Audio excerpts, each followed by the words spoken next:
بسم اللہ الرحمن الرحیم۔ سبھی دوستوں کو احمد علی سلیمی کی طرف سے محبتوں بھرا سلام۔ دوستو، آپ دیکھ رہے ہیں ہمارا چینل احمد علی سلیمی۔ محمود غزنوی افغانستان کا بادشاہ تھا۔ وہ بہت پرعزم اور باہمت بادشاہ تھا۔ اس نے ہندوستان پر 17 حملے کیے اور ہر دفعہ کامیاب لوٹا۔ محمود غزنوی نے سومنات کا ناقابل تسخیر مندر بھی توڑا۔ اس پر ہندوؤں کا یقین تھا کہ یہ دیوتاؤں کی رہائش ہے اور کوئی انسان بھی اس کو تسخیر نہیں کر سکتا۔ محمود غزنوی کو بت شکن بھی کہتے تھے، کیونکہ محمود غزنوی نے سومنات کا مندر گرا کر اس کے سارے بت توڑ دیے تھے۔ ایاز محمود غزنوی کا ایک خاص غلام تھا، جو کہ اپنی ذہانت، قابلیت، ایمانداری سے محمود کا وزیر خاص بن چکا تھا۔ محمود غزنوی اس پر اندھا اعتماد کرتا تھا اور بہت پسند کرتا تھا۔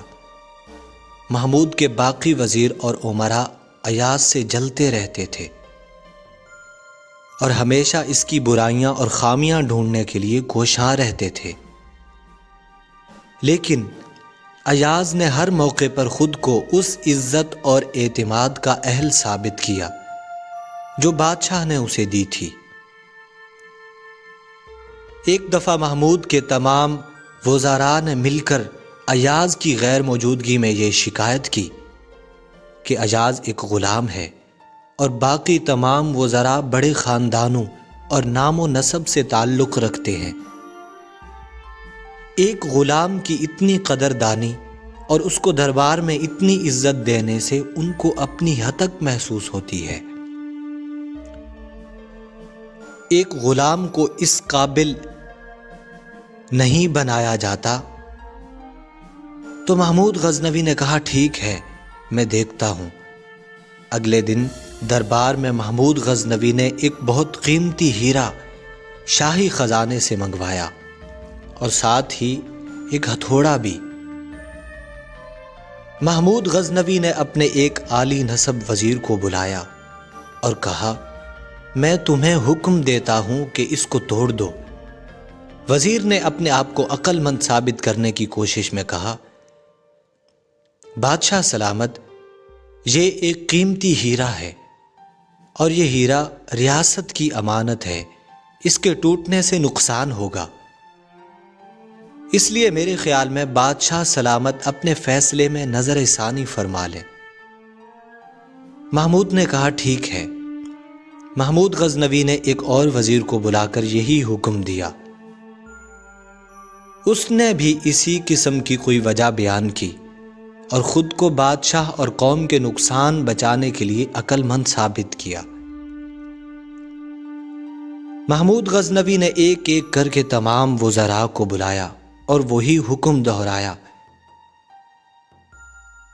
لیکن کوئی بھی ہیرا توڑنے کے لیے تیار نہیں ہوا۔ انکار بھی کسی نے نہیں کیا، لیکن سب عقلی دلیلیں دیتے رہے اور معذرت کرتے رہے۔ محمود غزنوی سب سے بہت خوش ہوا کہ انہوں نے بادشاہ اور قوم کو نقصان سے بچایا۔ آخر پر محمود نے ایاز کو بلا کر وہی حکم دیا۔ ایاز نے فوراً ہتھوڑا پکڑا اور اس ہیرے کو توڑ دیا۔ پورے دربار میں دہائی مچنے لگی کہ ایک غلام اور چھوٹی سوچ کے انسان نے اپنی کم عقلی سے اتنا بڑا نقصان کر دیا ہے۔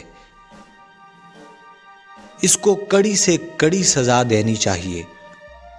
محمود غزنوی بہت برہم ہوا اور اس نے ایاز سے ہیرا توڑنے کی وجہ پوچھی۔ ایاز نے بہت تاریخی جواب دیا اور پورے دربار کا منہ بند کر دیا۔ محمود غزنوی نے پوچھا، ایاز، تم نے ہیرے کو کیوں توڑا؟